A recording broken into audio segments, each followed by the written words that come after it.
for Hyacinth and Gab. Looking back at your time as Elise and Selby in Chasing in the Wild, ano ang pinaka-na-miss nyo about working with each other?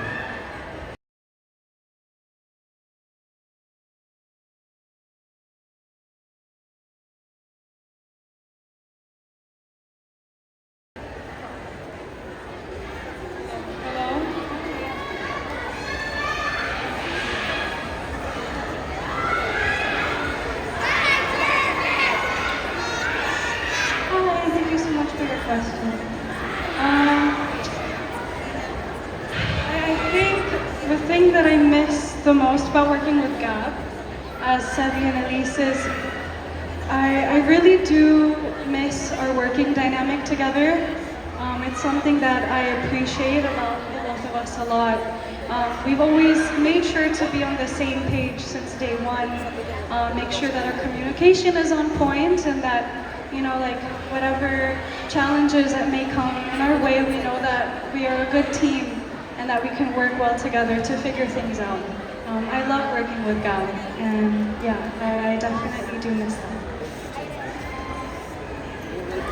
Hello everyone.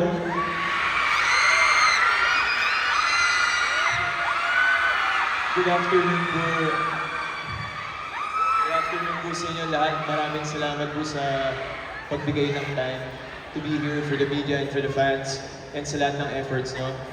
And for the question, siguro pinaka-na-miss ko working with Haya is, you know, just seeing her almost every day kasi we used to work together every other day, and ngayon we barely see each other na. Pero yung dynamics and the chemistry, especially nung nagsistart pa lang yung LV na story, yung nagliligawan, yung nag-e-effort pa, gano'n, di ba? So, siguro yun yung pinaka-miss ko na was.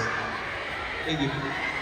Since Chasing in the Wild ended, paano nyo patuloy na sinusuportahan yung isa't isa at ang ibang members ng Univercada as the franchise moved towards its final installment? We just support each other, just being there for each other, and then syempre, every book, we wanted to, you know, to give the spotlight to everyone. And pag kailangan nila ng tulong or kailangan nila ng kausap, nandito lang kami to support each other. And yun yung na-appreciate ko sa Univercada is, you know, we bonded like a family.